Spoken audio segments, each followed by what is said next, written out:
Hi Capricorn, this is Jav. Welcome po sa ating channel. At ito ay inyong daily Gabay Tarot reading. Kung naka-resonate kayo, comment down. Kung hindi kayo naka-resonate, ibigay niyo po sa iba kasi general reading po ito. This is for you, Capricorn.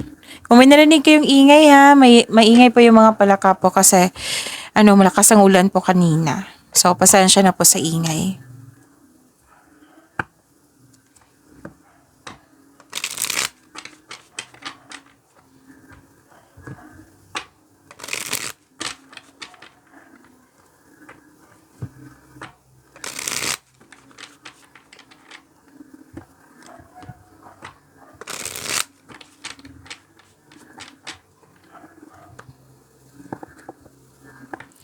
Para po ito sa inyo, Capricorn.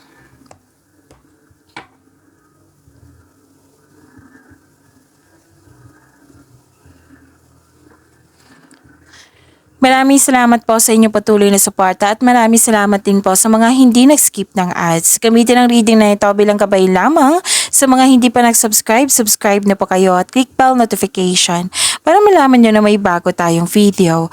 Para sa mga gusto magpa-reading, comment po kayo ng personal reading.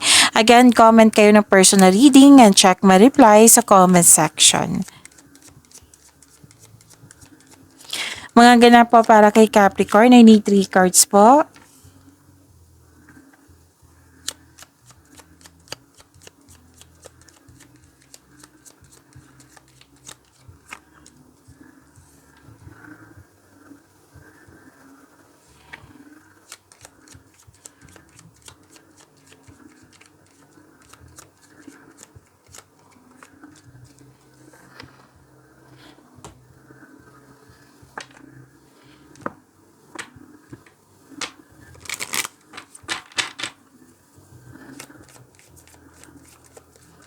Message po para kay Capricorn. I need 2 cards po.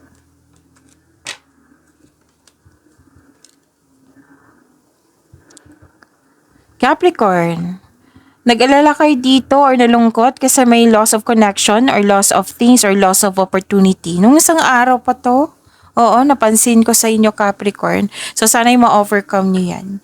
So, may success dito at positive outcome, claim nyo po. At may malaking influence ng isang babae sa araw na ito. Universal laws and truths are now being revealed. So, this is clarity, truth. May nalaman kayo. So, use this energy to create your reality. And inherent wisdom is emerging at this time. Watch it and ready yourself for a rebirth.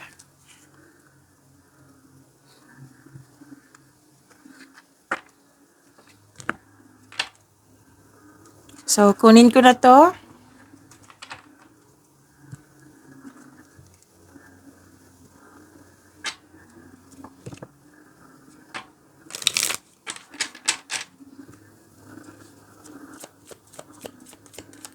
Message pa para sa love life ni Capricorn.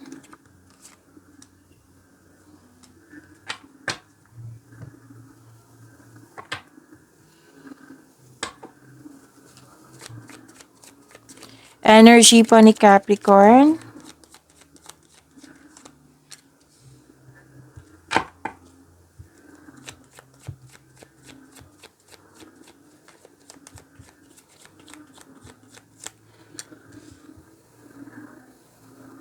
Kung may narinig kayo or may nakita kayong repeating message, meaning to say, pinupush ng cards nyo yan.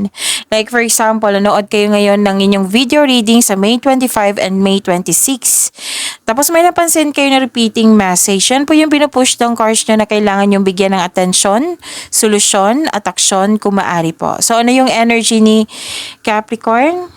This is to clarify siya dito sa inyong oracle cards na may success and positive outcome. Yes, full of positivity and this is happiness also. Oo, may success, achievement na parating, may parating na blessings na it will lead you to happiness and improvement sa health is on the way, naka-recover ka na. Ito ay magandang kalusugan po, kaligayahan at kay aya-ayang pakiramdam. So may nakita rin akong reunion dito. At very comfortable ka at secure. And you felt relaxed and calm pag nasa bahay ka. May mga bisita din kay mga bata. Oo, na nagbibigay ng happiness sa iyo. So enjoy your success, Capricorn.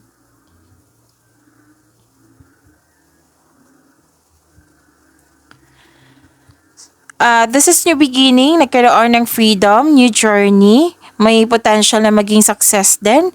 So this is a leap of faith, hindi ka takot sa obstacles, you know you are on the right path. The advice is mag-ingat sa padalos-dalos na pagpasya, kailangan magkaroon ng konkretong plano at magkaroon ng yung magtiwala kayo sa iyong intuition.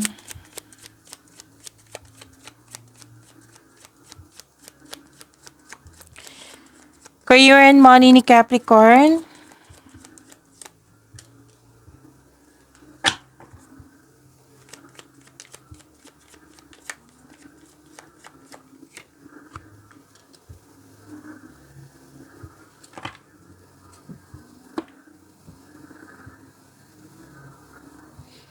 Okay.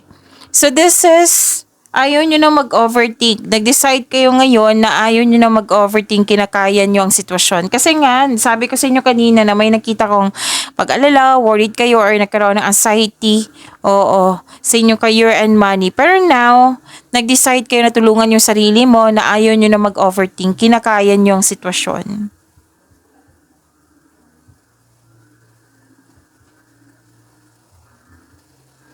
So this is, oo. Kasi may nakita ko ditong loss Loss of, parang nawalan ng pera or na-scam.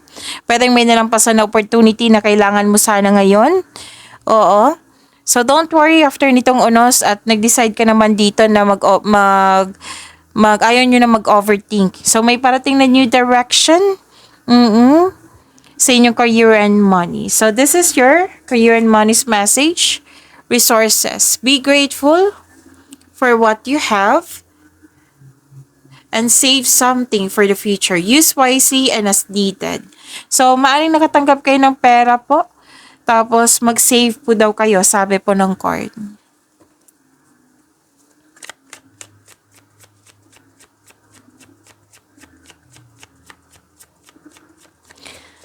Love life, self-love, partnership, and romance ni Capricorn.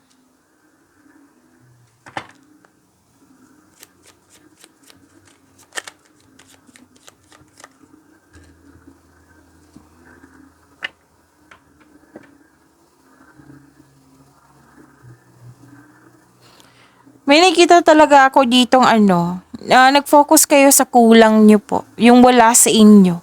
Na sana'y mag-focus kayo sa mind healing instead of suffering. Huwag po daw kayo mag-focus sana sa kulang sa inyo. Okay? Whether single ka man, may relasyon sa buhay mag-asawa. So, mag-focus kayo sa mind healing instead of suffering. Sabi po ng card. Sa mga single dito, hindi kayo handang pumasok sa relasyon kasi nga, may naalala pa kayo sa nakaraan. Or hindi pa kayo naka-let go. Pero din sa mga marelasyon, sa buhay mag-asawa na hindi kayo naka-move on sa mga nangyari sa nakaraan, na nagkaroon ng toxicity, oo, kailangan mag-usap po. So, give up your worries. Tapos, alagaan nyo po daw yung sarili nyo. Alagaan din ang relasyon.